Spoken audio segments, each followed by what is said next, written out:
और पेट का बबुआ हो, पेट का बबुआ हो, और करवली पढ़ाई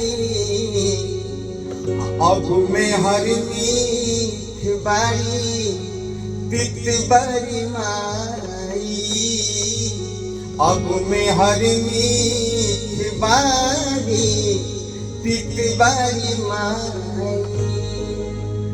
पेट काटी बबुआ हो, पेट काटी बचवा हो, करौली पढ़ाई अब में हर मीठ बारी तित बड़ी माई, अब में हर मीठ बारी तित बड़ी माई।